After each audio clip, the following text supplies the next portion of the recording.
What's good, everybody? It's Marianne and Rexi. We are 5150 for a Saturday afternoon, and this one is called For the Love of Feddy, episode 6.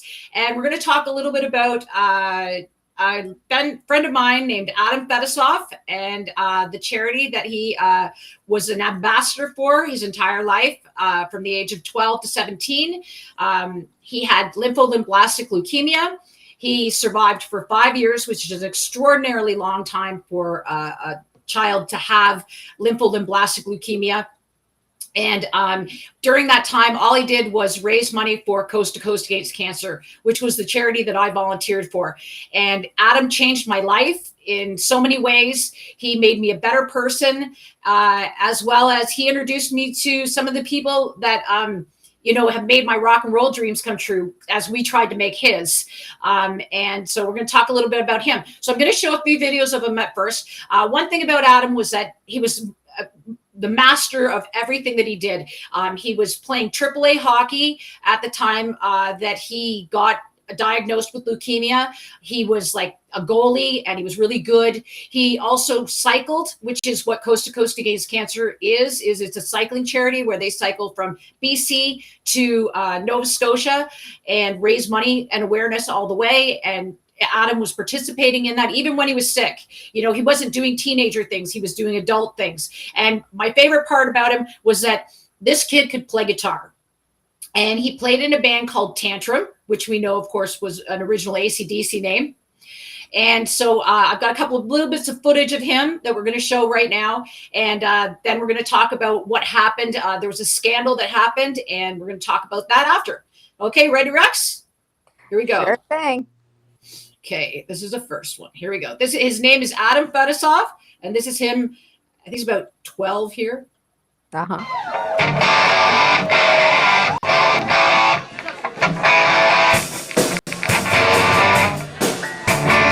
One 13-year-old in Alliston tonight appearing in front of a crowd was like going home. That's because he just loves playing music and loves being with his band. And as Casey Colby found out, his band has a special bond. But for 13-year-old Adam Fedosoff, who is battling leukemia, it's a sure sign of new beginnings. Because this is his first performance on stage after 3 months of chemotherapy. This past May, Adam received the news that he had leukemia. Aren't they cute? He had to leave behind his passion in life, Tantrum, his AC/DC tribute band whose members range in age from 13 to 15.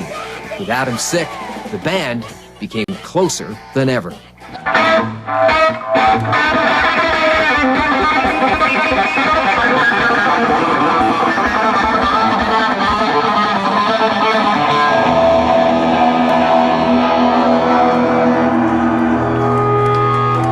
Waving there.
Yeah, so nice. So weird.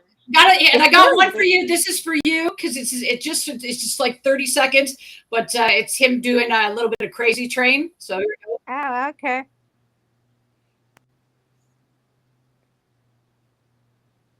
Come on. Let's go.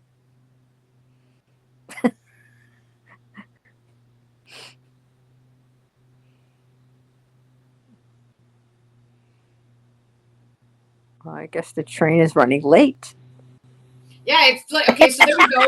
And you should have heard him do his Zeppelin was just amazing too. Like he could, he was. You would have loved him. He was like, and one of the interesting things that he used to do as well is because he was in the hospital a lot at sick kids, and he was a little bit older than everybody else. He'd give kids guitar lessons. Oh, yeah. He would. He was always, he was always like he was like the big brother. Like everybody who knew him is very lucky to have him. I mean, this is him here in his cycling outfit, wearing his Coast to Coast Gaze cancer stuff.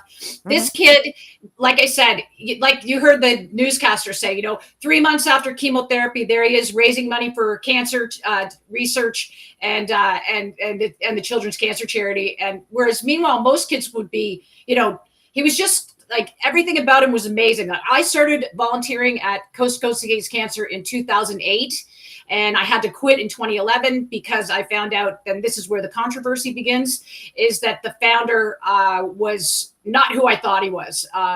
He was he was a scoundrel. And he had the stories he was telling me, none of them were true. And he was a scam artist. And apparently, as we find out now, he was a money launderer.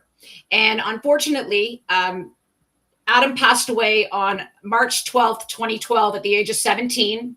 Wow. And it was, and I mean, for the time that he was alive, he has I would say he's got a bigger fan club than Metallica. Like there's just so much love for this kid, even 14 years later. Like I can't wait to share this with his parents, Lorraine and Jason, and Ashley, his sister. We can all take a lesson from this kid about how to live life and how to be a good person.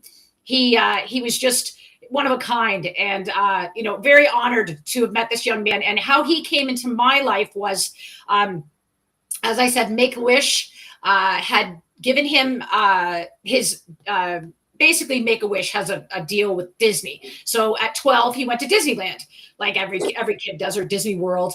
And at 17, of course, 5 years of struggling and fighting with cancer, he had different wishes. And as you see, he was a little bit of a prodigy and a real good guitar player. And he wanted to meet Angus Young. And I said, oh, that's me.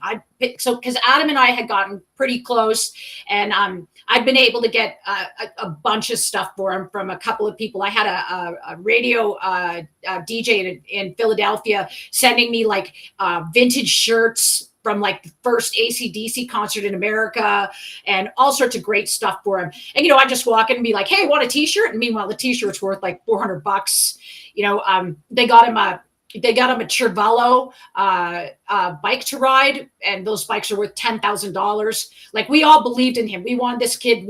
If we could have pulled the moon out of the sky for this kid, because he would have done the same thing for any kid that was in there, any kid that had cancer. I mean, what I was trying to do before he passed was make him a DVD series where he basically was an inspirational, motivational speaker for kids with cancer, because he just was an amazing, amazing young man. So in 2011, so in 2009, we were trying to get him, it was the Black Ice Tour, and we got him tickets down in Orlando. And that was when I started to try and connect dots. I spent 6 months probably calling every radio station, calling record companies, trying to get contact with AC/DC is like trying to get through a brick wall. It's very hard.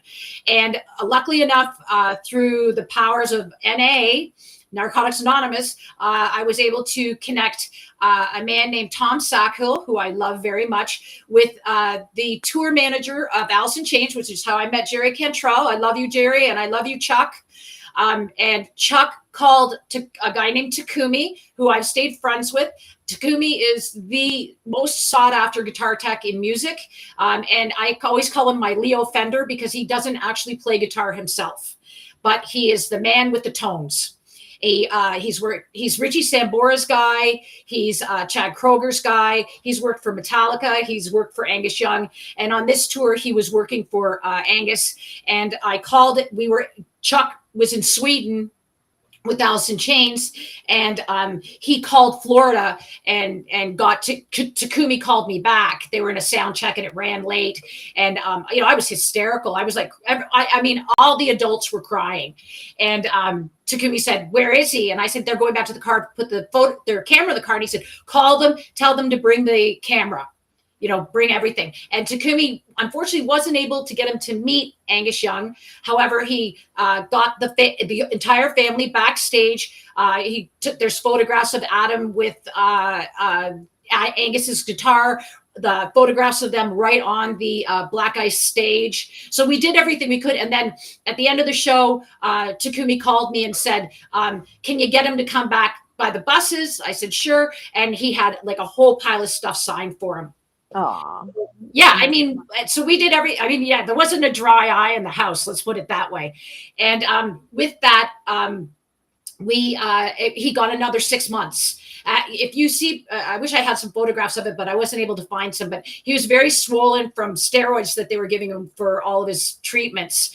And so he was very ill looking when he went down to Florida. But it gave him 6 months of remission. And during that time is when this photograph was taken right here. And he spent 6 months instead of what other teenagers would do, especially with, not knowing how long you're going to be alive. He cycled for Coast to Coast Gays Cancer and raised money for them and raised awareness. So he's a hero. He's like, every adult should take a lesson from him because he's what a champion is like. And he had a saying that we've used as a mantra now, which is, if you don't fight every fight, then how do you know which ones you'll win? So he was just a real champion. So with that, we'll get into the scandal that happened and how that. So that's how I met. That's how I started to meet. Sort of. It's also how the truth started to come out about Lars stealing from me. Is that I started to, because Jerry Cantrell just wasn't buying that I was a lesbian pedophile. Like Jerry Cantrell saved my life in a lot of ways, and this was one of them. And he actually, Chuck gave me some tickets to the Black Gives Way to Blue tour in 2010. And it was just Jerry wasn't buying what was being sold, luckily enough. It's coming out of Lars's mouth, so it's kind of like this anything is the thing. He says is probably the opposite. Well, that's exactly what I say, Rexi, is why the fuck is everybody believing Lars? But they were, there were just enough people who didn't know enough about him or whatever, they were just going on face value. And because he's quote unquote famous or was famous, that was what it was. So, basically what happened was I had been connected to the charity through a guy named Steven Sokolowski. I was doing the PR as well as we had an event in 2010 called the 24-hour spin, where they had like those spin bikes set up inside the exhibition stadium. And you made up teams, like it was mostly law firms and advertising firms and things like that. And they'd make up a team and you had to keep the bike spinning for 24 hours. So I set up all the entertainment. So during that time, I had all sorts of people booked. I had my friend Sean Gillespie and The Bomb booked, and they did a great job. We had a Kiss, David Wilcox. I don't know if you're familiar with him, but he's another guy, like he's one of my favorites. He's a blues guitarist from Toronto. And they had it all set up. So we had 24 hours worth of music. Now, during that time, I was really desperate because 24 hours, you don't realize how hard it is to get 24 hours worth of music. It's a lot of work. So for me, I was hitting up everybody. So one of the people I hit up, I used to rave from 1996 until 2000 or 99, basically. I was raving. And one of the people that I met was this girl named Pip. Now, her real name is Philippa Harrington. She told me her name was Pip, like Pip Pip Cheerio, and she used to tell people it was called Peaking in Progress. I met her through a drug dealer. I also knew her through another guy named Philip Princeton, Philip Princeton did some time for moving large quantities of cocaine, and she lived in his house with him. She told people that she had cancer, which she did not. Her sister had died of cancer though, and she just basically milked it. So anyway, when I hired her, she told me that her new album was just being released. She'd been in Canada. Anybody who doesn't know anything about marijuana, when you're growing plants, the buds have to be trimmed. The big leaves have to be cut off. So she was trimming buds for this guy who did the music for her for this song, and she basically said, well, my new album's coming out. I said, great, thinking that, it would be okay. So this is what her album sounded like. This is Pip. She calls herself, this song is called I Want You.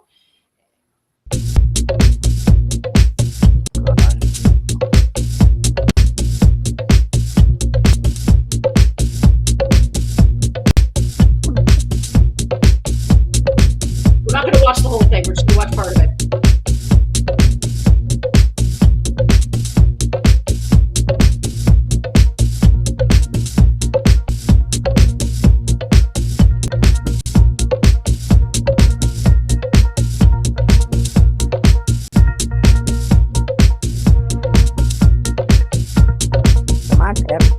Go.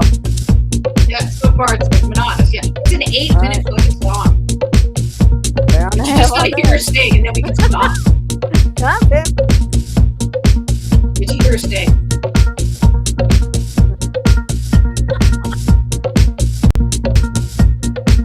She wrote this too. Wait to see the lyrics. You even singing yet? I want you. No, she isn't singing yet. You'll know. I want you. Okay.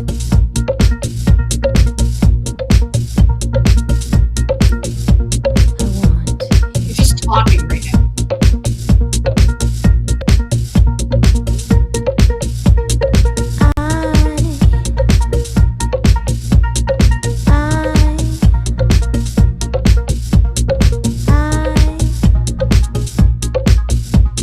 want you. I wanna be with you. Okay. I wanna be with you. Do you get the idea? I'm not afraid of you. There's nothing you can do. But it was by the time I heard this, I'd already booked her, and Steven already had his claws in her. Even if you're wrong. Even if you're That's not all we right. need. That's fucking No cool enough. matter. That's enough torture. So anyway, basically, yeah. So basically, Do that to me today, well, I mean, basically, that's the whole fucking song. And like, I got that after I'd already booked her, so I was freaking, right? Because I was like, she sucks, right? Like, we've got people that are trying to stay awake for 24 hours cycling. That's going to put them to sleep. She's garbage. She can't sing. And so when I went to Steven, Steven Sokolowski. When I met him, he told me that he was living with his stepfather, who was demented and a caregiver, when really he was living with his baby mama and his son. So he was a liar. He apparently had 5 other women going at the same time, and he added Pip to that roster. Oh. So I knew nothing about it. Good. Yeah, they just a fucking scumbag. He ended up doing well. I won't get ahead of myself yet, but so what happened was after that date, that is when, after that spin thing, that kind of like basically within about 4 or 5 months, someone I met, totally unrelated, came up to me or told me that, this is Steven's married with a kid. And I'm like, I sent him an email and said, who the fuck is Lori? And, he sort of went from there. But he had 5 other women going. I had a woman named Tanya Raheel who ended up stalking me. And she's actually the one who was stalking Pip. But we won't get there yet. So anyway, he had all these women going, and Pip became one of them. Now, in 2011 or 2010, that's when Jeff had to go back to work. Jeff Rushton was the other founder. Stephen Sokolowski was the founder of Coast to Coast Hates Cancer. They came up with the idea. Now, I realized the idea was to launder money, but their story was that they decided to cycle across Canada, and they thought, geez, let's raise money for it. And how would we raise money? And that's how Coast to Coast Hates Cancer was incepted. Now, Jeff, one of the reasons, the only reason really that I volunteered at Coast to Coast Hates Cancer was that there was no directors taking big paychecks. The average director of these larger charities is making $250,000 a year minimum. And that's not including their expense account. So we're looking, the average charity, normally only about 2 to 3% of the money actually gets where it's going. The rest go into administrative fees. So this didn't do that. They had a skeleton crew, and the 2 directors, the 2 founders, did not take any money at all. And so Jeff couldn't afford, they were in advertising.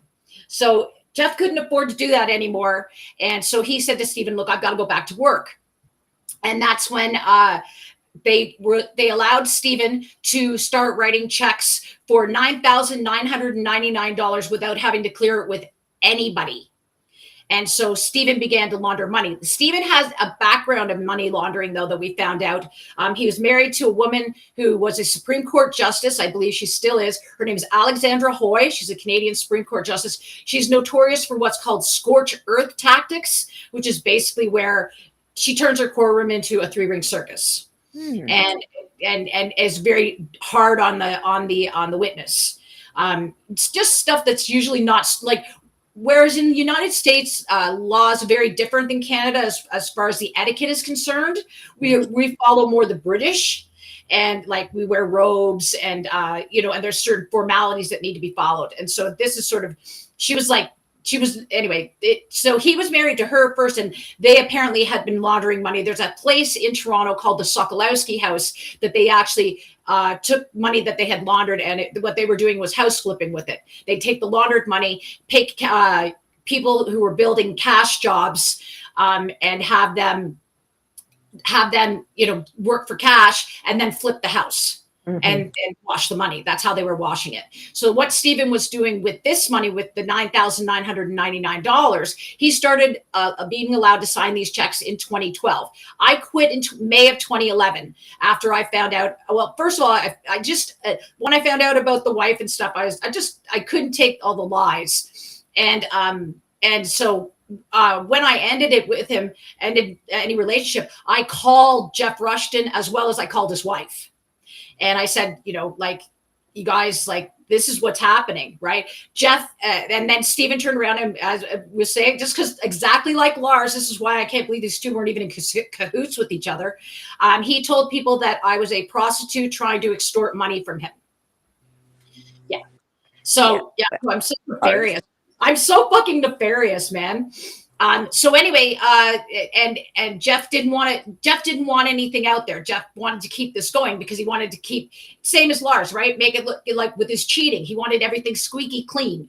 So nobody pushed back. Lori wanted to stay with Stephen until her son was 18, which most women would make sure the kid gets everything he needs. So she was actually the accountant at Coast to Coast Against Cancer. Now, apparently the police say she wasn't involved, but I know their house that they were living in Riverdale was being renovated. So obviously it was being renovated with cash. And they've sold the house. And anyway, so I get to that in a minute. But so Stephen started to take up with Pip. And so in 2012, I had said to Stephen, he asked me, what are my dreams, right? So my dream at the time was I wanted to go to India and train to be a yoga instructor.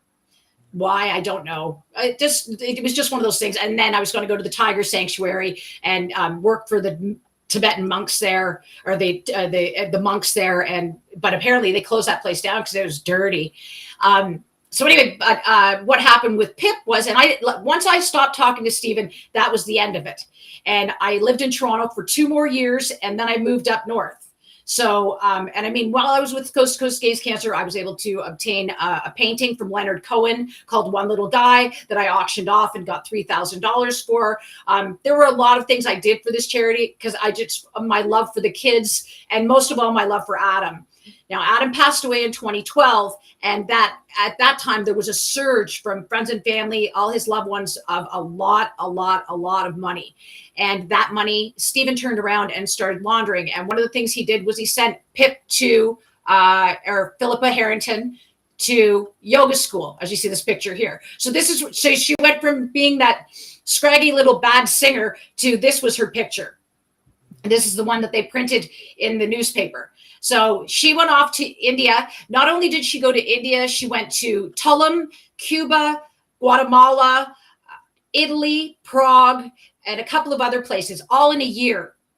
Now, how does a yoga teacher, first of all, she didn't have any money, okay? She didn't have a job. She never had a job, never had any employment at all. And so for her, she was getting this from somewhere, I mean, obviously it was a sugar daddy. Song. It was a big hit that she just had. Yeah. I mean, yeah. So she knew what was going on. She had a friend named Tanya LeBlanc who had a clothing company called Love Not Fear. And she started something called 10,000 Dresses, which Stephen funded. And he basically what it was she would go to India and she would buy, now clothing over there is dirt cheap. She would have these women to make dresses for $2 a piece and then bring them back and sell them for 100 and something. And at like parties. And then she said that 25% of the money was being donated to charity, which it wasn't. It never was. She did not have a charitable number. I looked all that up. And, I mean, I really nailed these two women. Like I went out of my way to nail them out, but I didn't find out till 2016. So this is Stephen Sokolowski. As you can see, he told me he was 10 years younger than he was when I met him. So anyway, this is it. This is one of he threw these lavish parties on the cancer charities. Like he was part of a group of like he was into fancy wines and stuff. Mm-hmm. And he had the group of wine aficionados meet for a dinner that he paid for everything, all on the cancer charity. And the way he got caught because finally somebody smart enough, I don't know who, noticed that he was paying his rent, this was back in 2014. So back before rent increases like crazy. So he was paying $3,500 for a place in what's called in Toronto, Little Italy. And he was living with Harrington. He was living with Pip. But when Harrington, what happened was they found out, Jeff found out, and they fired him. And instead of calling the police because he'd stolen this money, they decided to sue him instead because they didn't want to get like donators. They didn't want to lose anybody. See, so they were trying to save face. And unfortunately, with that, when I did the mathematics on how much he got, it's about $2.1 million in 2 years. The amount that they were able to account for was $700,000. Now they did him in civil court. So in civil court, he was found liable and had to pay back $700,000. Now the guy's a bum. He doesn't have that kind of money. The only thing he had was the house in Riverdale, this house that he was flipping with Lori, and he used part of that. So he's actually never paid back $300,000 of the money that he's owed. Now, what happened was he was arrested in 2014. I did not know about this until 2016. He was arrested, and so was she. And these were the pictures that were put in the paper the article was written by a guy named Jacques Gallant for the Toronto Star. And in 2016, I was referring the charity to somebody, and I typed in Coast to Coast Gaze Cancer in Google, and up came the article, and I just lost it. I was in Greensboro. Was it Greensboro? Yeah, Greensboro, North Carolina at the time. And I just flipped because like not only stealing money from kids with cancer, but stealing from Adam, because Adam died in 2012. So all of this windfall from 2012 to 2014 was all Adam money. So anyway, Pip, she made a deal with the Crown, which I didn't know anything about, and she rolled on Stephen. But she said that she, in her statement of or her defense, she said that her and Stephen were only friends. However, on the day of trial, I went through this with Jacques Gallant. As you can see right here, there they are. They're walking together and they're holding hands. So what I did. I actually, in 2016, this is actually in 2017 when he was actually tried in January or February. No, I can't remember when it was. Anyway, 2016, they, just before that, as I freaked out, I was so angry. And the fact that she was out walking and acting like she hadn't done anything. So I found a site called The Dirty, which was run by a guy named Nick Ritchie. And what he did was he used to post people who were douchebags and shitty things they did. And so I just took pictures off her Facebook and posted them on there and said, you know, how did you make the money to go on this trip? How did you make the money to go on this trip? Right? Like, where are you getting all this money? How did you afford to pay for this party? You know, and so, and she found out about it, and she called the police. Him and her decided they were going to tell a lie. Oh, can you imagine? They were going to lie. And they said that I was stalking her, and that I was, yeah, I know. Well, and it was just hilarious because she brought in pieces like this is during the internet time. She said that I had put out like paper flyers of her and her friend Tanya to try and solicit them as prostitutes. Like as if I was like, yeah, like with flyers, right? And this is all in her statement. She said that I also was sitting in front of her house in a car, and where I was living, I was 3.5 hours away from where she was living. I didn't know where she lived, and I don't want to know, right? Like, I mean, that's not my thing. I'm not like that. Like, it's far better for me to expose her for the fraud that she is than it is for me to. Like, I'm not a violent person. And what am I going to say to her? Like, I mean, we know you're a skank. We know you're a thief. You've just proved it. If you want to, you know, you can claim your innocence all you like. However, there was a woman named Tanya Raheel who had been with Stephen and known about him being married. When I knew, I just like, that was the end of it. But she knew he was married and still continued on with him from 2009. Right up until, and she actually started stalking me. Like when it came up on Facebook that Pip was saying, oh, I'm being stalked. And there was this woman named Ruby Chen who contacted her. And she said, it's Marianne Jacobs. And I said, no, it's fucking not. I don't know how I found it on Facebook, but I was like, that's not me. You know, I don't know what you're talking about because it wasn't me. I said, I'm doing this. Right? Because everything I was doing was legal. I can set the information free, right? It's freedom of information. Anyway, so basically what happened was she started out with a justice of the peace, which is a civil motion through a justice of the peace to get a peace bond against me, and wrote things like Marianne Jacobson is going to kill me and all this stuff. And I had a lawyer represent me who ended up being one of my stalkers, Heather Taylor. Heather went to the hearing instead of me because I was 3.5 hours away and it was a waste of my time. And who happened to be there but Stephen? Because Heather said he was looking everywhere for me. And Heather went in and my name wasn't even on the docket. And she just signed in that we were there. And so, you know, that was the end of that. So the next thing I get an email in October. I guess that was in the late summer, early fall of 2016. So in winter, after my mother had gone down to South Carolina, so I didn't have a vehicle, I got an email from a cop, and I really shouldn't have fucking called him back, because if I had just left it, it would have just left it. But I was just so enraged by what they had done. I contacted them. I'm like, look, you know, these two are in this money laundering thing together. Are you guys stupid? Like, he was a detective. Anyway, they put a warrant out for my arrest for stalking. And like I said, they had all these huge allegations that when I saw what they wanted my DNA. Like, if I was found guilty, they wanted my DNA. That's how bad it was. Very, very stressful, very serious shit. And so the cop was like, I was like, look, I don't come down to Toronto at all. the next time I'm coming to Toronto is to see my doctor on March 3rd. I said, in 2017, I'll come and see you then. And he said, all right, that's fine. Little did I know that he put a warrant out for me. Oh. So that basically a situation happened where Heather Taylor, met her the night before I was supposed to go in to meet with the cop and get booked or whatever I needed to do. And Heather set it up so that the cops ended up at her house. And I said to them, I have a warrant, and I ended up in jail overnight.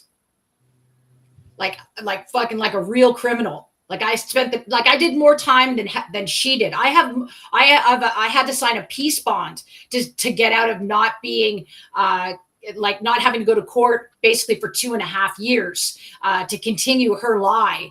And she got off completely. He was given 15 months at a medium security prison, of which I believe he did everything. And then they ended up living with her father. So yeah, just a real sweetheart of a couple. So with this is where in 2016, 17, Lars and Elon started in about saying that I was a money launderer because he said they were trying to tell people that I was involved in this.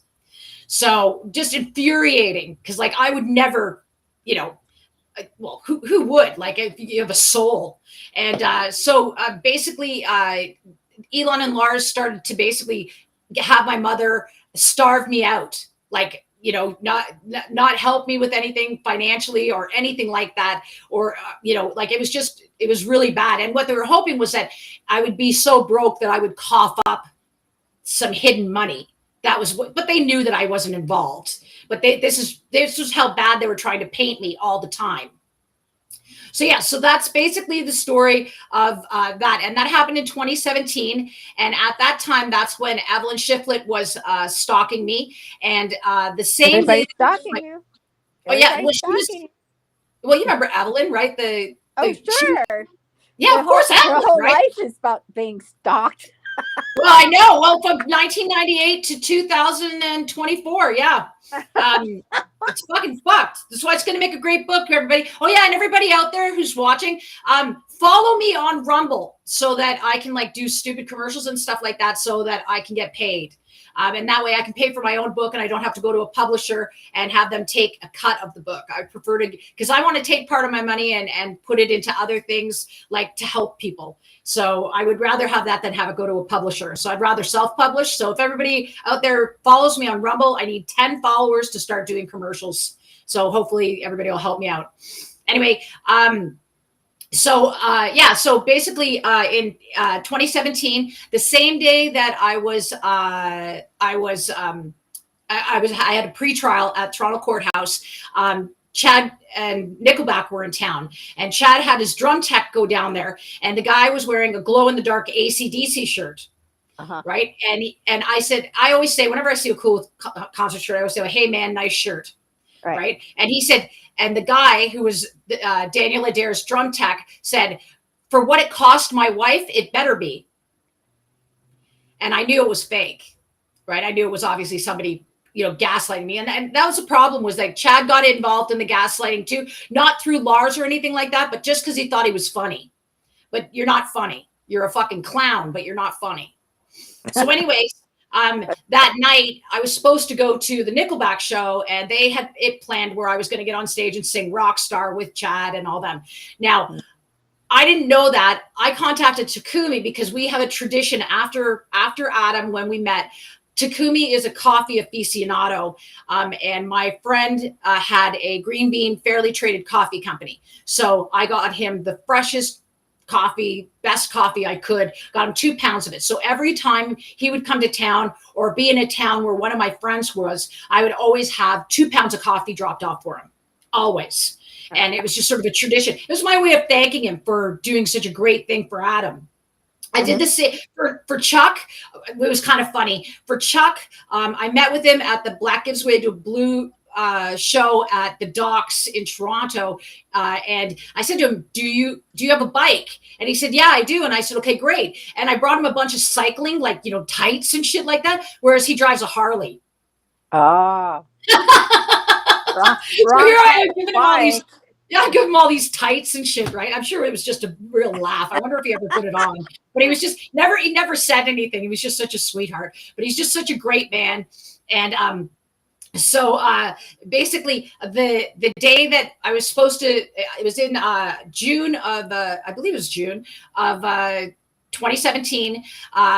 That Chad did this thing, and then I also went to the to drop off the coffee at the Soho Metropolitan, and Dawson, his nephew, took the coffee, pretending like he worked there, as well as when I called Takumi and said what's going on, because I didn't have any money because I'd spent it all, with legal fees and crap. And he was like, well, the guest list is totally full. I don't know if I'm going to be able to get tickets for you. And I'm like, okay, fine. That's cool. I'll just fucking go home. Fuck this, right?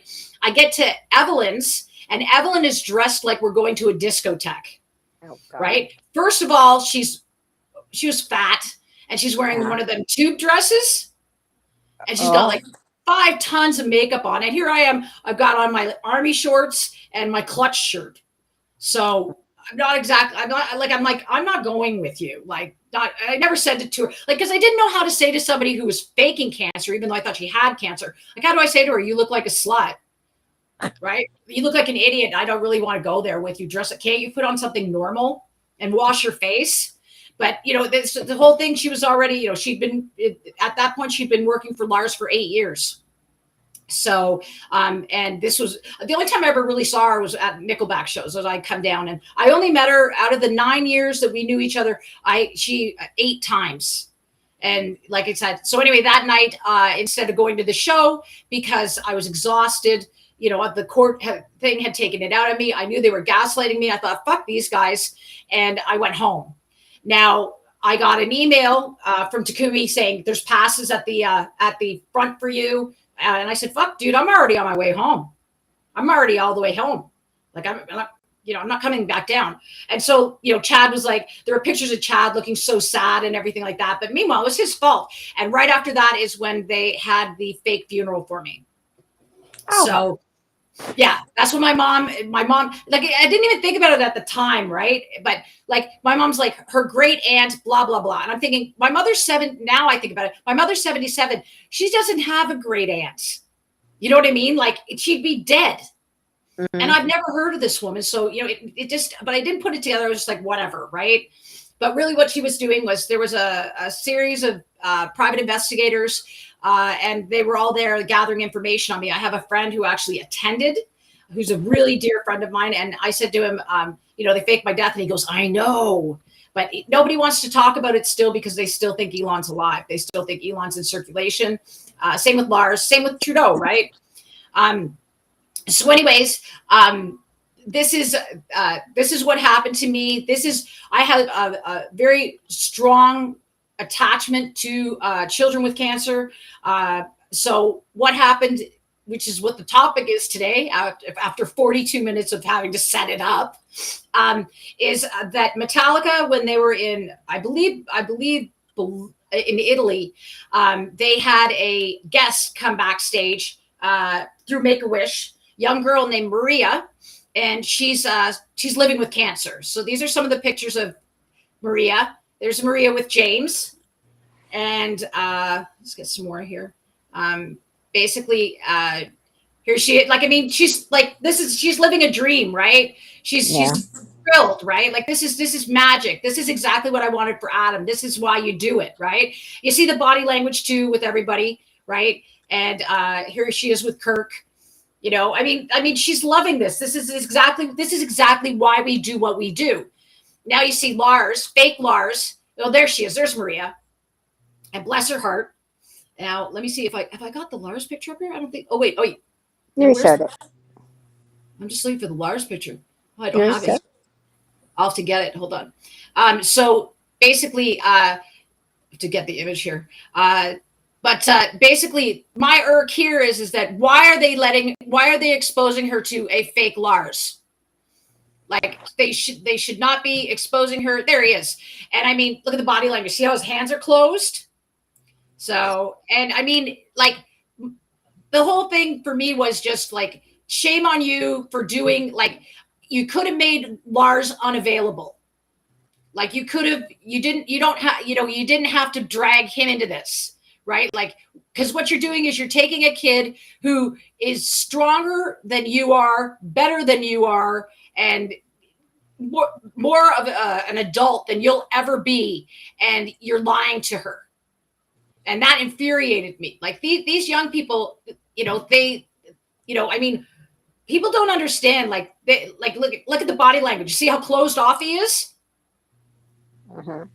Yeah. So it's just body language, right? So anyway, so from there, like I was just infuriated by this. But what they did during that time was Lars signed autographs. Now, I don't know if everybody can see this. This one, I'll get the other one up. But Lars signed autographs. And what I've done is I've compared them to other autographs that have been certified and authenticated of Lars from over the years. I believe I've even got ones from the 80s. So there's that one of Lars. And let me just see if I can find the other one. Yeah, this is the other one. This is the one that you can see it right here. Wish I could make it bigger. Can everybody see? I hope everybody can see that. I know you can't because let's see if I maximize the picture. No, it won't get any bigger. Okay, so, but anyway, these images, their images are available on my X page, which is at Marianne, Marianne 2024999, which is my Twitter page. And they're right at the top. They're actually pinned. So these are as you can see, it's L and it's very tight. The way he writes Lars is very tight. Now I'm going to show you some pictures of what the actual autographs of Lars Ulrich are. Absolutely nothing like that is Lars Ulrich. These are authenticated off of eBay. Let me see if I can get another one here. These ones are from '92. Let me see what else we got here. So as you can see, they're nothing alike. Am I right, Rex? Yeah, they do look different. Yeah, there's a significant difference.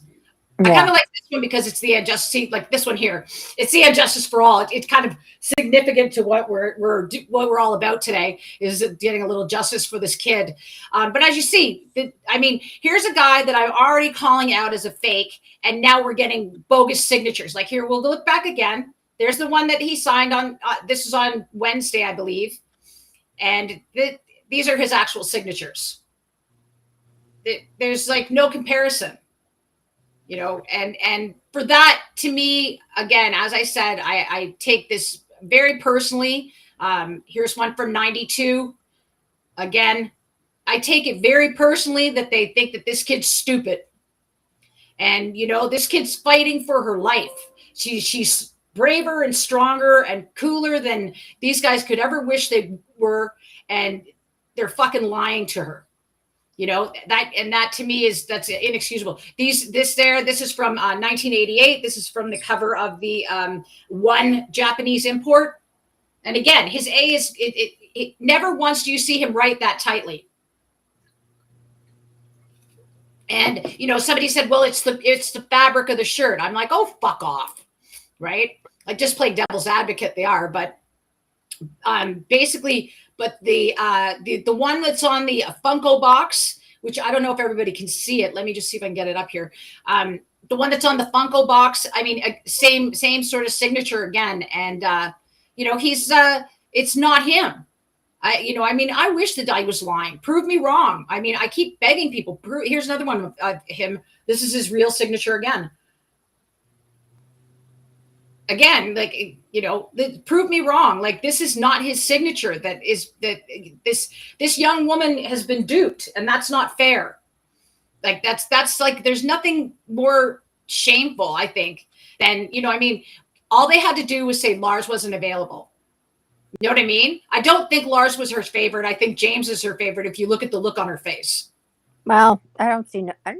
Well, most likely it's going to be James more than Lars, but. Well, there's the other one of Lars. There's that's on the Funko box because they gave her some Funkos and they gave her a bunch of stuff. They gave her a picture of James and I was like, why did you give him that? That's like the worst picture ever of James. But here, let me see if I can find it.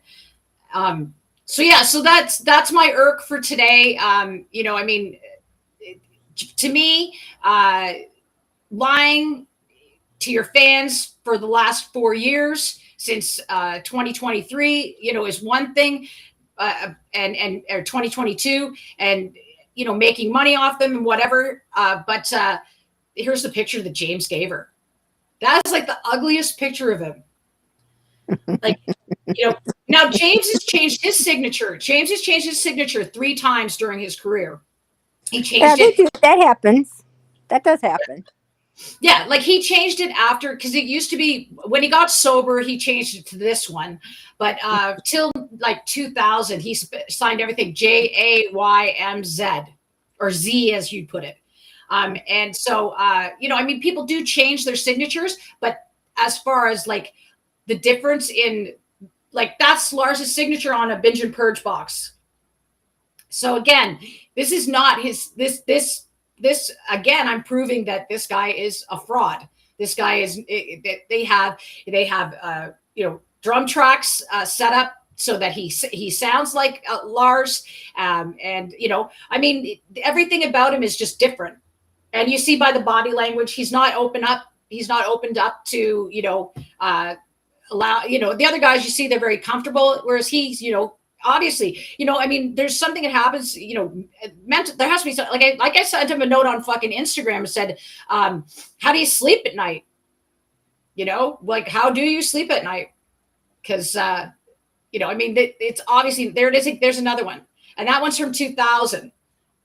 And that's like probably the closest to what he did, but it's not him. Agreed? Well, it does look different, but I don't know if he changed his signature or not. Because, my signature's changed in years. Just from, like, you get older, your hands are not the same as they used to be. Your body's not the same, and you just keep signing all the time. It's not going to be always the same. But, it does look like it could be a forgery. Because usually some people have a certain way they kind of like would write that, like that L.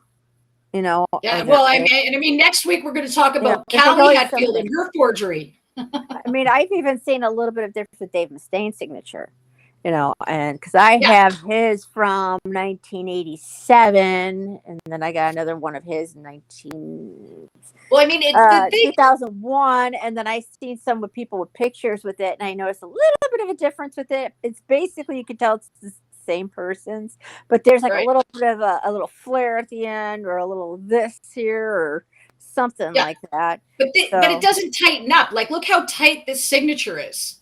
Like, that's a tight signature. That's not like Lars wrote. I've got I had like 5 of Lars's autographs, and none of them look like this. Yeah. Well, you could be right. It's very possible. It also could be the fabric. Fabric is hard to write. But the thing is here I am.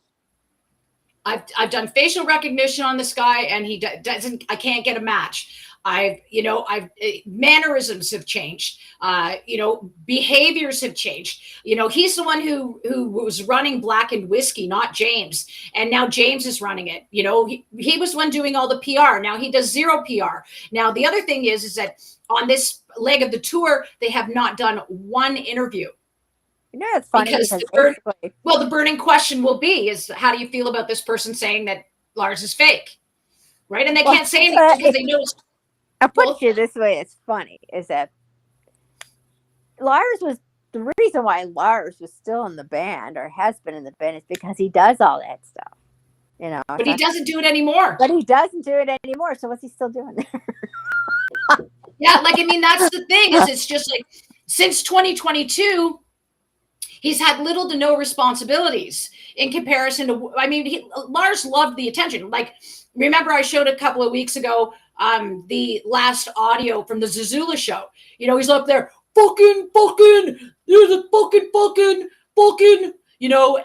and then drops the mic and walks off stage. And that's when he got arrested. Lars has never done that once. He's gone from being this obnoxious toolbar to being this guy that everybody likes. That's another thing. I've got a picture of a kid who met him in, I can't remember which country it was. I believe Romania. And he said, "Oh, he was really nice." And I said, "Yeah, it's because it's not fucking him." Let me see if I got it here. Maybe. And I'm going to show the picture. Well, these kids are starstruck. I get it. And no, I don't. Oh.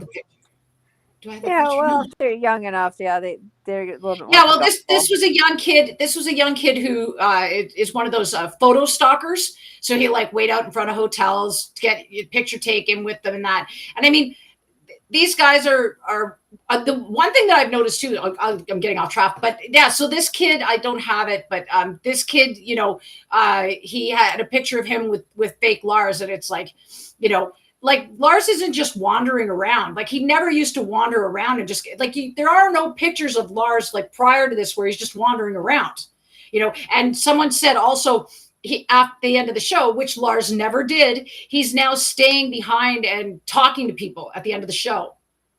He never used to do that. When he was done, he was done. I mean, and he went backstage so that he could just like revel in his own bravado. So so here I am. I'm I've got this guy. I'm questioning who he is. I'm questioning everything about him. And now we have faulty signatures on top of it. So, I mean, is it a coincidence? I don't think so. I mean, I just don't think so. Now, here is the photo of the day, though. This is a picture of Jessica. This is a picture of Jessica Miller at the Terry Mugler show. And I believe, I don't even know what year it was, but she is so high on cocaine that it's terrifying. God. Like, yeah, I mean, like, this is the thing. This woman had the worst cocaine problem. Yeah. And I mean, yeah, I mean, so for anybody who, you see the pictures of her now, it's like you don't come back from that kind of addiction, like, and have the skin that the imposter does or anything else like that. You just don't have those things. And so, I mean, like I would love to fall in line with this. I would love to, believe that's Lars. Well, no, I don't want to believe that's Lars because I mean, after what he did to me, fuck him. I mean, I lost 10 animals in all of this as well. I mean, they, what him and Elon did over the period of time from 1998 to 2022 is inexcusable, unthinkable, and unforgivable. I have a mother who's on the lam down in South Carolina, Hilton Head, South Carolina, under an alias of Marge Pezzo. Her real name is Marge McCraney or Marge Jacobson Taylor. She disappeared in 2020 and left everything behind. I mean, now, nobody leaves everything behind unless they've been paid off. My mother loved her jewelry. She did not take it with her. She had her vehicle. And that's what we'll talk about next week with Callie Hetfield and the grand larceny. We'll talk about all that stuff. But yeah, so we've, I wish, Lars got what he deserved. I mean, that there's a great Buddhist saying that says, "May you get what you deserve," and he got what he deserved. And from what I see in that, as I said, I just personally take offense to the fact that they were lying to a kid who's got cancer. I mean, you want to lie to all the lemmings, that's fine, right? I get it. Trust me, I'm getting the abuse, right? I'm the one that gets the abuse, and you're a fucking bitch, and you're fucking what's that? They're not geniuses, so it's not hard to argue with them. Yeah, well, I mean, they've been abusing me now for 4 years, pretty much, almost 4 years. It seems like they got so far into the cult of Metallica, like they all come together and they take like some kind of Kool-Aid or some shit, and they're all like. Well, one of the problems is, and this is the biggest problem, is that James. You must defend Metallica. Yeah. Well, part of the problem is that James, for, I don't know, since 2019 or maybe even before, I don't know, like he started calling everybody family. So you've got all these little lost rock and roll sheep. Oh, we're in the Metallica family. And I mean, I was in the fan club, so I know it's a cult. I had people stalking me at every show. And that's for another show. I'm going to have a whole list this fucking long of names and photographs. And I had them and they were doing it in the name of Lars, doing it for Lars. Well, what's weird is that basically, Mustaine does that too for his fans of Megadeth. He calls us droogies. I was in the So, Megadeth fan club. When I was yeah, writing the book, I was in the Megadeth fan club. yeah, And but they're hostile. They're fucking hostile. are they? Yeah, we're Oh angry. my God. Well, that's Oh my because God. Dave attracts the angry people, and that's basically how we are. So, but yeah, he calls us droogies. And he Yeah, gives us the name, and he calls us like a kind of like the family of it. And he doesn't like dwell into it. You never really hear him say it a lot, but but when he's talking about his career and stuff and the fans and everything, sometimes he'll say that and bring it up. But yeah, I remember he even said in the movie, that last movie he came out with for his farewell, his yeah. final Well, album. what I He tried to actually do, he called us well, droogies. when I was in the Right. Megadeth fan club, I was in the Metallica fan club at the same time. And what I was trying to do was I was trying to make peace between them. So that's why the big four came out. That was not them saying that was my idea, because there was always wanted to be a big four, but to try and make peace between the Megadeth and Metallica fans. Like you can go I don't know if they've kept the dialogues of the chats or anything, but it's there. I mean, I put up with a lot of abuse from fans who were like, "Fuck Dave," and I'm like, "It's not fuck Dave. They treated him like shit." Yeah, they did. And that was right around the time that Some Kind of Monster had come out, and it's like, look at what Dave put himself out there emotionally. Even though they backstage, off camera and everything, they were still talking and things like that. But Dave was invited to talk about his feelings about Metallica and the way they treated him and the friendships that he had bonded with these guys in this movie. And then he realized, that he was way too vulnerable, didn't like the way he looked, and said, "Look, I need you not to show this. Please don't show it." It should not have Lars said, said "Fuck that. you." It was so disgusting. I was like, you know what? That's pretty much where I kind of left. I mean, I already stopped liking Metallica musically and everything else. But I knew they were kind of jerks. But man, that was just like the straw that broke the camel's back with me when I saw that. That was just most repulsive freaking thing they did to him. It's disgusting because you never hear about, like, James kicked Dave's dog. Yeah, I know. Yeah, people don't talk about that. Yeah, that's why that's why he socked him in the face or whatever it is. That's why he hit him, because he kicked his dog. Well, yeah, because the dog jumped up on Ron's van, right? Yeah. And not the van, and it was a James car. fucking hoofed him. Like, that's not GTO. cool. It was in a right? van. That's not cool. And the GTO. other thing that a lot of people don't know is that Dave was the only one that was working during that time when they moved to New York.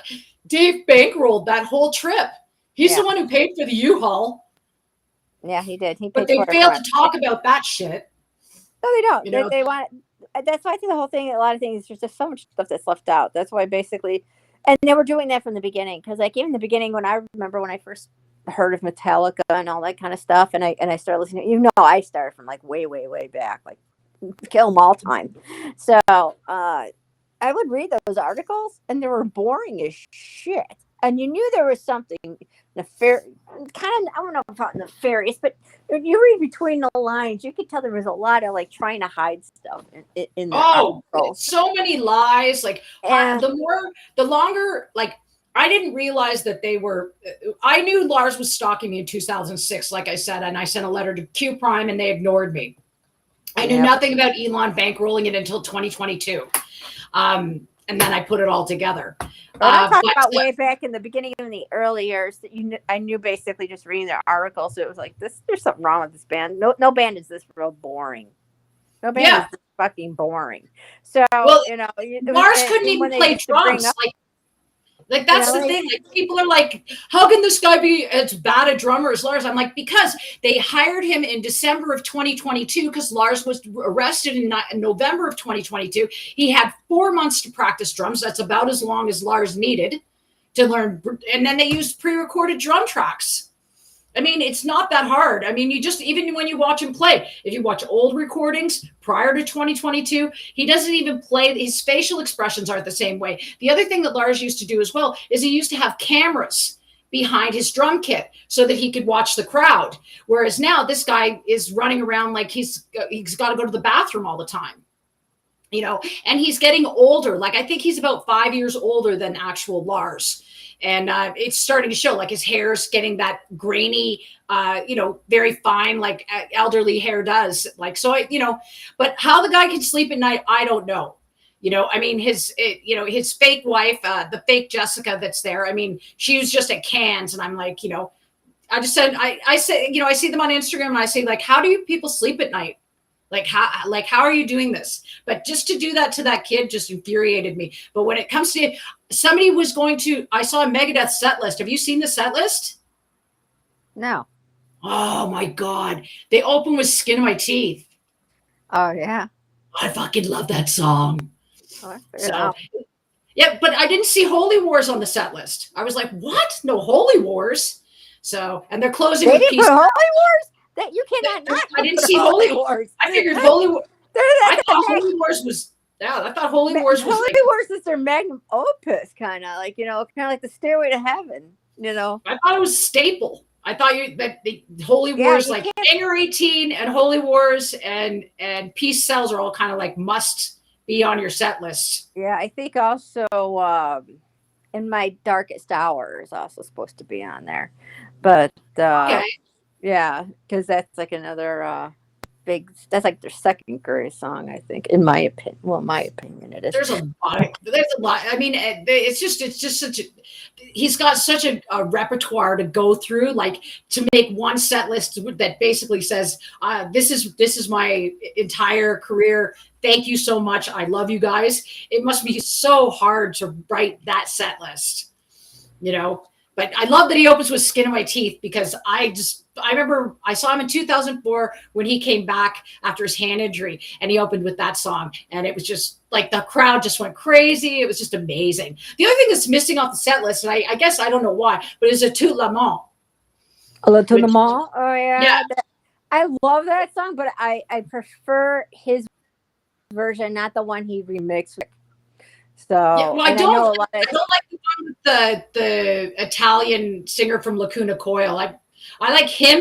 I remember the first time I heard that, because I didn't hear that song actually until about 2003, 2004 for whatever reason. And first time I heard it, I just started crying. I was just like, what a song, man. Like, yeah, this guy's that's off of Euthanasia. That came Yeah. out, I think, before. I think that came before Countdown. I'm not sure if it was before or after. I sometimes get that mixed up, but yeah, I think that's Countdown's an first. awesome. Countdown's first and then Euthanasia, isn't it? What about Isn't Euthanasia? Countdown to Extinction first? It could have been. Sometimes I get those two mixed up. That era is just magic. But You know what I mean? I mean, I've got, you've got Killing Is My Business, and you had Peace Cells, and you had So Far So Good So What, then you had Rust in Peace. And then after that, I thought after that was Euthanasia, and then Countdown to Extinction. But I could have gotten that switched around.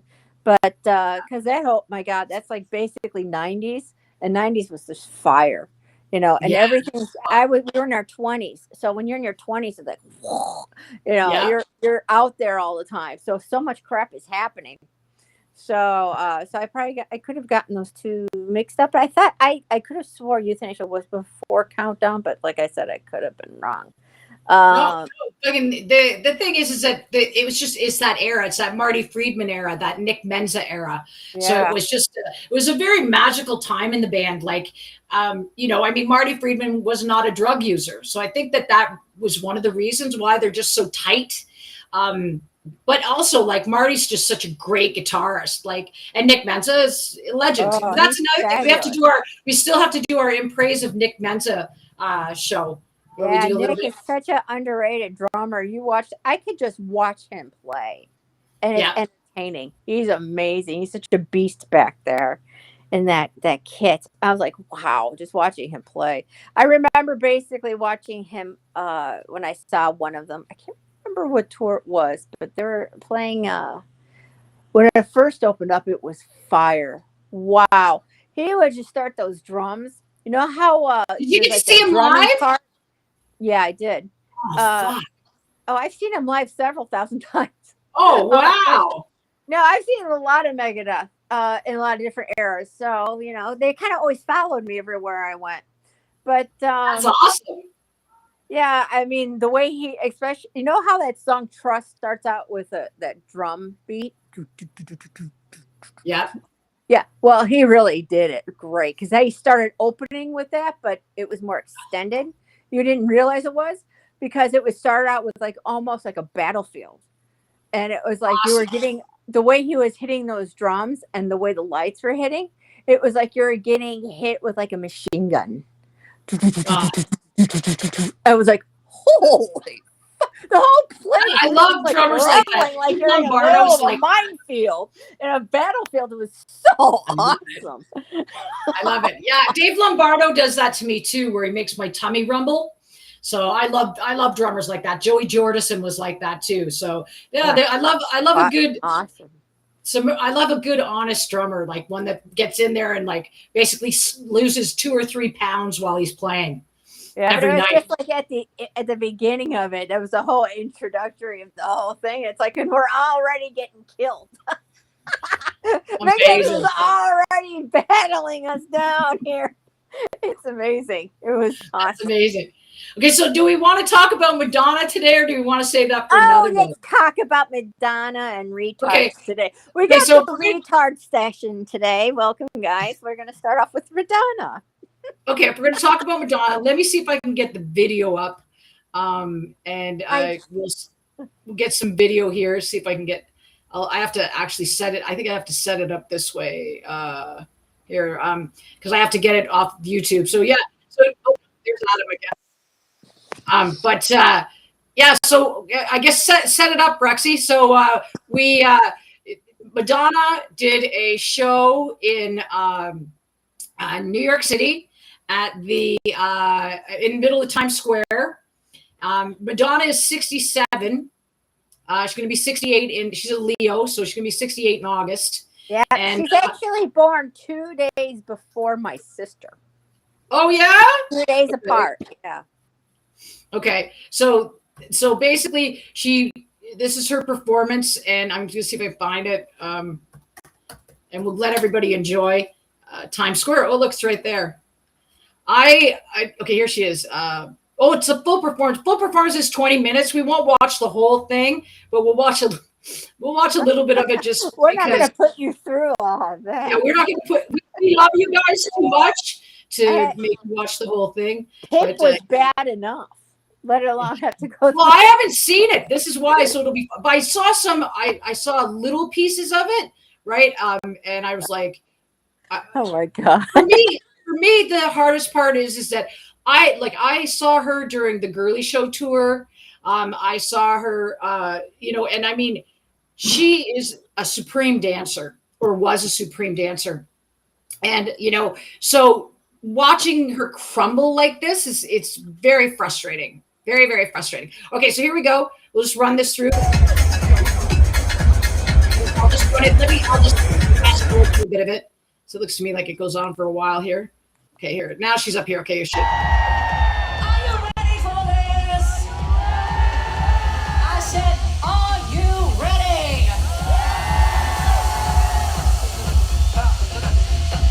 And she looks like she's wearing a diaper with that BBL. Come on, gays, girls, guys, and dolls. She sounds drunk. Happy Pride!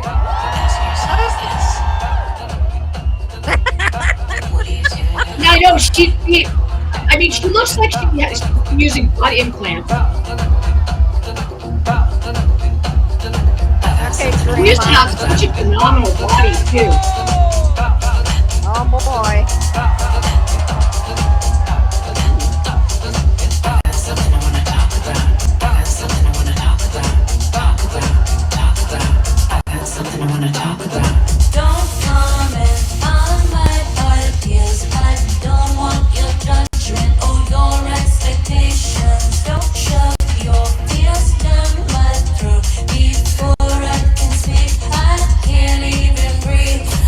So let's see what else is in here. Oh, because it God. gets. I Just saw like the she's part wearing a freaking diaper with that. here she is here, and everybody's up there dancing. Hold on. Okay, here's the part.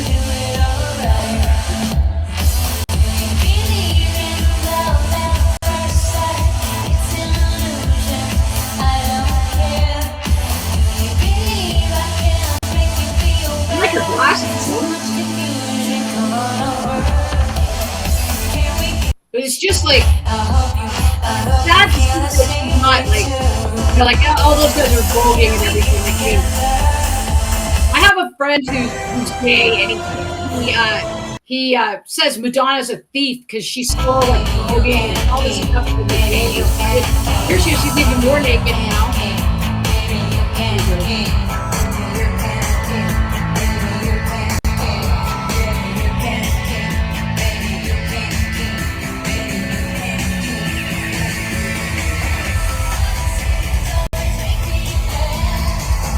Okay. Well, there it is. Yeah. There it's hanging off the. You see where it is again. Just. What's that? Oh, her robotic makes her look like feathers.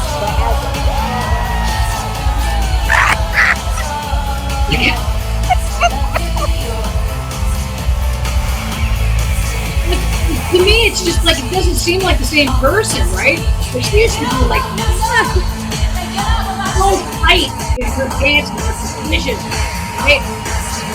And all this stuff just looks shocking to me. I think that's enough. We're usually a rock-oriented thing, so there you go. That's all you're getting of that. Ah, darn. I Yeah. was more disgusted. Wow. Watching So yeah, grandma that up there trying to dance. that's just it's you know, It's time to basically retire. well, That's- the thing. Well, she's an icon, right? I mean, like I So? said, I saw the girly show, and she was incredible. Like the dancer she had, she was really tight. She was the moves she did, like, and she was always so fit and lean, and you know, and I mean, it just in this last little while that I've seen videos of like her moving and stuff like that. It's like I'm just wondering, like, I don't know, she just like there's like almost like a joint in her body that doesn't work anymore. Well, I think there's always a part in the brain that still has never worked anymore. But yeah. So yeah, so we'll have to do a whole podcast on aging gracefully in rock and roll. Yes, we got It- so it's- many here. Oh, just Especially my favorite one that I really hate the most. They gotta get rid of that McJagger. Gotta get rid of him.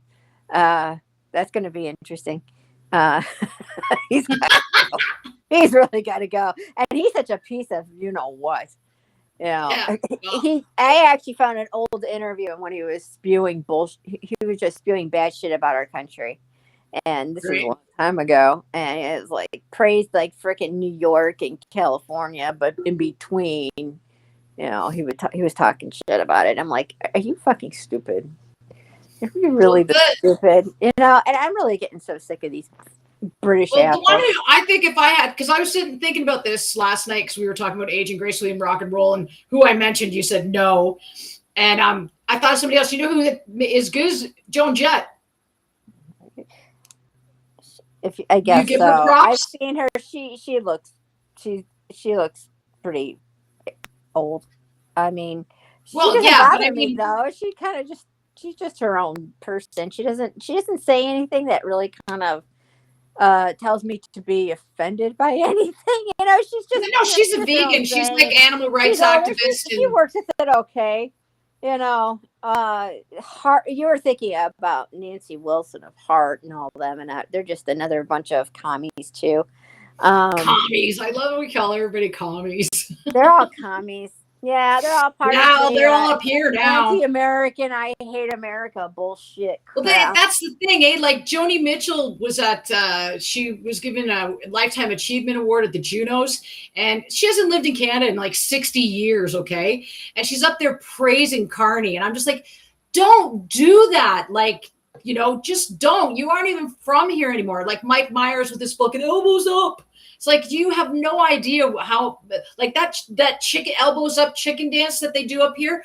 Like he has no idea the amount of damage he's done to Canada, and he hasn't lived in Canada in over 30 years. Yeah, well, you know what else we suffer with? Thanks a lot to you guys in Canada. We suffer with Neil Young. And Yeah. Oh well. Yeah. Well, Neil Young's the old man yelling at yelling at the clouds. yeah, so he's another one who hates our country, but he lives very well in freaking Colorado, and I think he's married to that actress. Oh yeah. I mean, he's getting married to Daryl Hannah, who Daryl Hannah. praises That's him. right. Yeah. So yeah, I mean, and his wife Peggy, the original woman that he married. She was a waitress when he met her. She did the bridge school, so I was a big fan of Peggy Young. And she the bridge school was a school that it was a charity event where the people would come and perform, and the money raised went to getting musical instruments to kids that couldn't afford it, and things like that. Mhm. So yeah, I mean, there have been a lot of good women in rock. Now we need to wrap this up in a minute, but I have Dave Wright, who's going to come on. I'm going to have you both on at the same time, and in praise of Randy Rhoads, and he is a Sharon Osbourne hater. So Well, so this am I. will be. Yeah, well, this is the thing. I thought you two were just going to get along famously. Yeah, It'll be I great. can't stand. Actually, I can't stand the Osborne family. I do like Ozzy, but I can't stand the rest of the family. I can't stand the kids. Well, not so much. Was it Jack? He's not too bad, but oh gosh, Sharon and Kelly, give me a Yeah. break. Yeah, well, like for me, it's just like Sharon Osbourne's. Like I know right now what they're doing with Ozzy is they're getting ready to create an avatar. Right? Leave So him alone.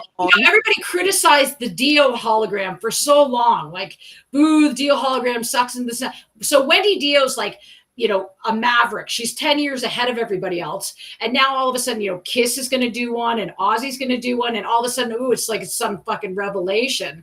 And it's like Wendy Dio's been doing this forever. It's just because, Dio just never got. And personally for me, that was my first concert was Black Sabbath with Dio. And Dio's my favorite, one of my favorites. I think he's his head and shoulders way better singer than Ozzy. Way better. Oh yeah, he's a way better vocalist. Not performer. Putting down the Oz man. I mean, I do love Ozzy Black Sabbath, but I also like Dio Black Sabbath. It's just a matter of what mood I'm in. You know what I'm saying? Yeah. Oh yeah. Well, I mean, see me. I like Ian Gillan Black Sabbath.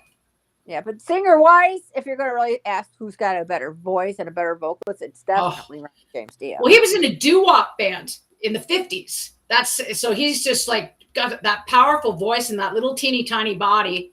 And he just, he was just a better performer for me. And I guess maybe, the first time I saw them was the Mob Rules tour, first concert I've ever been to. He comes out on stage and yells, "Oh, come on!" And the whole crowd goes fucking nuts. And I'm 13 years old, and I'm like going, "Wow, I need a piece of this. I've found my people." Yeah. Oh yeah. You're young. Yeah. So. I've got a big love for Dio. Vivian Campbell was just such a fantastic guitarist. Underpaid again. He's always slagged them off for not paying him properly. Now, this is another thing that Dave was talking about is that, and I didn't know this. Robert Trujillo of Metallica now scabbed and did all Bob Daisley's bass lines on 2 albums so that they could re-record them, so they didn't have to give him his what do they call it? Royalties? Yeah, royalties, right. That's pretty scabby of fucking Robert Trujillo. Well, I would put it past anybody in Metallica to do shit like that. That's just I'm surprised he hasn't done it to Jason. Well, right? We don't With know justice. yet, but I guess never say never. Those two, when you send me that crap, when basically with Kirk and with Diary of a Madman, that was like the second song I played on my guitar when I learned after D. The D was my first song I played from Randy Rhoads. Second song was Diary of a Madman. And I know that song. And I'm going to tell you something. Those people have no business even speaking the title of that song, let alone want to do anything, even in playing with it or anything. That song is beautiful. It's a masterpiece, and you have to be a real talent and how he put that thing together. And Right. Trujillo is trying to pull that shit. I hope they throw his ass in jail. And they can take Kirk with him. I don't care. Yeah. I mean, Bob that's the thing. Bailey Is should she be just all didn't. over his ass, because it was bad enough. And I'm going to tell you something. It was bad enough back in those days. That band wasn't even supposed to be called Ozzy Osbourne. It was supposed to be called Blizzard of Oz. Okay. And that's another thing Sharon pulled over. Sharon Osbourne Okay. fucked over. It was supposed to be called Blizzard of Oz, not Ozzy Osbourne. Interesting. I didn't know that. Yeah. Yeah, So- you and Dave are going to be. You guys are going to be great. Like, because I don't know a lot. Like Dave just said to me today, he's like, "You didn't know that about Robert Trio," and I'm like, "No, that I seems didn't pretty know that savvy to either. me." I didn't know. I mean, you got nothing better else to do with yourself? Yeah. Oh, I'm sorry. I guess maybe learning how to play bass better. Yeah. But well, I mean, it to me, it's just like to do that to another musician. Like it just seems like dirty pool, especially because Robert's already. I don't know. Like I don't know. I know that he was really loyal to Ozzy and stuff like that. Like that's another thing when you're talking about fake Lars. Fake Lars was very loyal to Ozzy. He inducted Black Sabbath into the Rock and Roll Hall of Fame. Yet he was not at Ozzy's funeral. But Robert Trujillo and James Hetfield were. And that's because there was no imposters there. It was only close friends and family. So again, it's proven itself time and time again that this guy is not. Well, Jerry Cantrell, I love Jerry. I've said that already a couple times today, which is great. But Jerry's married whenever he wants. Whenever this ends, whatever this fucking stupidity is. He had a 60th birthday party and everybody was there. I mean, everybody. I mean, the Trujillos were there. I mean, and Lars would go to the opening of an envelope. And he used to say that Jerry, there's an It's Electric just before he got arrested. Jerry knew what was going on. Jerry was setting him up. And he was saying that Jerry was his best friend. And now if your best friend turned 60, you're going to go to his party. And he was nowhere to be found. And people are like, well, he was busy. And it's like, too busy for Ozzy's funeral, but not too busy for Lemmy's funeral. It just doesn't work like that. Lars made sure, because he would network at these things. He wasn't there because it was a funeral. He was there to network. Yeah, because that's what he wasn't a good musician. He was, I had this conversation with Lemmy, was that, he should have stayed in management. He should have put the drumsticks down and gone to management and let Metallica have a better drummer. But that didn't happen, and now they are with it. I think it's over. I honestly believe that this is it. This is the end of Metallica. Probably. I've got people cursing my life on this. It should have been the end back in 1991. Well, it should have been. But now it's like, this seems a little bit more obvious. Beating the dead horse. But at this point, they've toured this album as long as they did the Black Album. It's not as successful as the Black Album. And, and it looks to me like this 2027, it's just like they're going back to places they have already played. It sounds to me like this is it. This is it. It's over. So, and rightly so. I mean, if James can't stay sober, and that's the one thing very interesting that has this last week is I've seen hide nor hair of the Enabler. So the Enabler has been nowhere. So his fiance has been nowhere. Really? So that's, who knows what's happening, right? Like, well, maybe she was getting a lot of flack when she was being more exposed recently, and so she figured, cool it down. She wants to be famous. She wants to be Mama Het, right? But she's getting a lot of flack for it too. So after all the flack, they probably told her, maybe you should just chill out for a while. Yeah, well, she does, and the thing is that she's not she's James' fiance. Like, so what? People don't realize that Kirk's on his third wife. He got married over the break. He's not bringing her with him, and fake Lars hasn't got his wife with him. Chloe came for in Athens because it was their anniversary, but then she went home. So I mean, the thing is that she's, and she's not there. Like, I mean, if she was there as his sober buddy, I would be okay with it. But she's not. She's there and he's drinking. And she's not only just watching him drink, she's fucking smoking cigars and drinking with him. And it's like, you know, like, she's not helping anybody or anything. And the thing is that, you know, these kids don't, like, she's one of these, like, there's these, like, I was talking to Alicia Taylor, who is Corey Taylor's wife on X. And she was saying, you know, there's a lot of hatred for rock wives. And I said, but some of them fucking deserve it. And she goes, why? And I said, because some of them, they don't care how sick they are. They'll prop them up as long as they bring home the bacon. I said, other ones just want to be famous. They don't care about, you know, like, anything. Like, you know, and that's really what you're seeing here. You know, I mean, Fran held the fort down. You know, yes, it was tumultuous, and yes, she went about a lot of wrong ways about, you know, how she tried to keep him sober and whatever. But she tried, and she raised those kids. You know, I mean, like, today somebody attacked me. Castor's putting out a new song, fucking heavy stuff. I love it. And his mom said, I love it. I can't wait for the video. And I said, now she doesn't listen to metal. She actually, her favorite singer is Tom Jones. So I said, that's great. This is your only favorite metal band. What they need to do is write you a song called This Ain't Tom Jones. Funny, right? Like, clever. I was trying to be clever. Somebody comes on and says, why don't you just leave her alone and go back and be angry wherever you are? I said, you don't get it. It was a fucking joke. Right? Like, I mean, they just attacked me from all angles.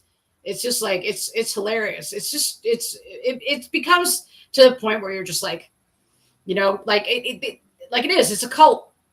And I say, you know, like, the thing is that the truth will reveal itself, and then they can all kiss my ass. And I'll set up an entire website where they can all fucking write apologies.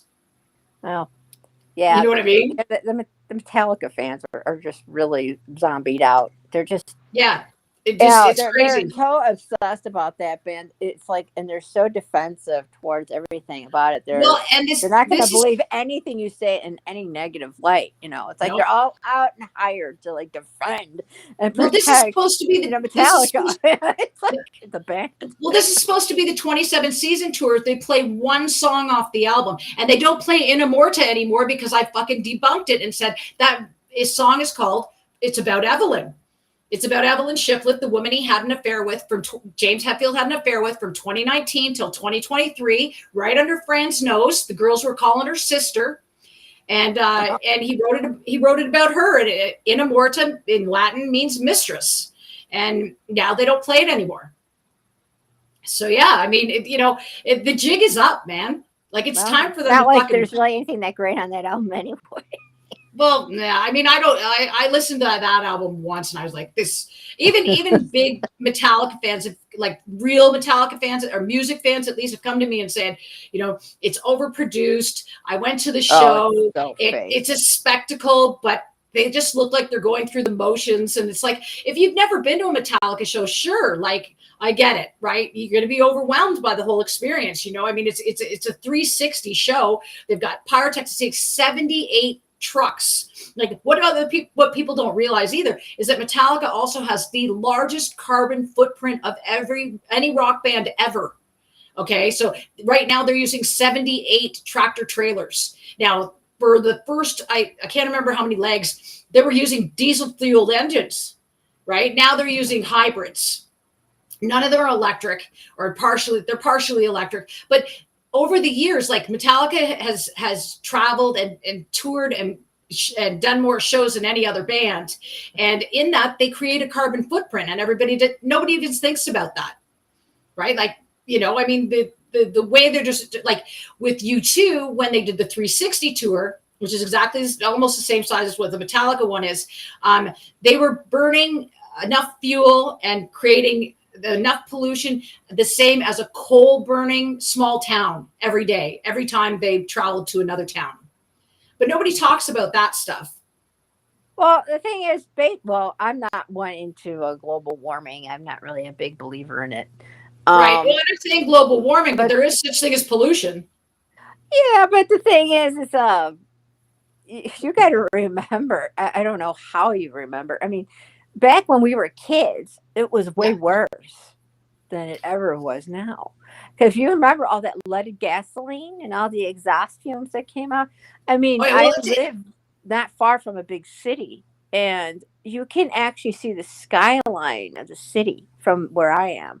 And the thing is, the only reason you won't be able to see it is because of the pollution, not because of not because of it's far away, because it's not that far away. If you stood like and just looked east of where I lived, because I'm in a suburb of a major metropolitan city, you can see the buildings, the skyline of the buildings. But when it's polluted out or hazy out, you won't see it. And I remember as a kid in the 70s, it was worse. And it was because no big it's deal carbon back then emissions. either. Well, now there's all these carbon emissions, like they modified in that. That's why places like Mumbai, right, like in India, or Beijing. They're using they're using older China's cars and stuff, and they don't have the carbon emission tests that we do here and all that. They have certain things that protect the carbon emissions, from transpiring the same way as they used to. And one of those things that's very interesting is that in Beijing, there's so much pollution. They actually have jumbotrons to show the sunrise because you can't fucking see it through the pollution. Yeah, but that's the thing is I'm not making a big thing about it because basically China won't do a darn thing about it. So it's like they're the biggest culprit of it, next to what, India? And India's like the second or the third worst. Yeah. But but yeah, I don't really get into the carbon emission things. I mean, they're No, a big band. for me, it's just Basically move all the stuff around. The only thing that kills me is when they're hypocrites and they start saying stuff like, they want to basically try to influence you to be like, all global warming and carbon emissions, but then they're out there in planes and all over the place, and like Taylor Swift. Good crap. And then the other hypocrite of the week, for me is Tom Morello. Power to the people at $350 a ticket. Right? I never liked them in the first place, and he sucked. I don't even know why people even like him. It's like, I never liked you in the first place, and now you're more of a moron. Well, he knows what happened with Metallica. He knows that they've been ripping me off and stuff. And if he's out for the little guy, then what the fuck is he doing for me? What is it, because I just don't have enough money for a ticket? He knows about what happened. He's fucking met up with Jerry. They met at the fucking Sunset Grill, or what's that? The one that Lemmy used to hang out at. The Rainbow? The Rainbow Room. Yeah. They all met there like 2 years ago, like when this was all going down. And he knows everything that's going on, and he's done nothing. Like, these guys could blow the lid off this, and they've done nothing. And it's just like, you're talking power to the people. And it's like, that I've been exploited, that I've had, my intellectual property stolen. Not only have I had my intellectual property stolen, I've had fucking attempts made on my life. I've had them interfere in my whole life, and get me fired from jobs. And I've been fucking sexually assaulted because of them. And but he somehow thinks that, it's power to the people. So I'm just like, at $350 a ticket. Yeah, these guys are all hypocrites. I mean, tickets are higher than what they used to be. I mean, I used to go see a concert for like $30. But it's changed. I mean, everything's changed because the salaries for the people to set up all this stuff cost more. So. I'm going to see Down, right? And like all these people are like power of the people, blah, blah. Here's Philip Anselmo, one of my favorite bands, Down, and the tickets are $89. I mean, that's amazing. Like, I paid more to see COC and watch them play 5 songs last year. But the thing is that you can make your show affordable. And I don't like them blaming the promoters. If you didn't like how much the promoter is charging, then you don't work with that promoter. No. There's ways around it, like the fact that they're just charging these insane amounts, like Iron Maiden, it's $700 a ticket here in Toronto.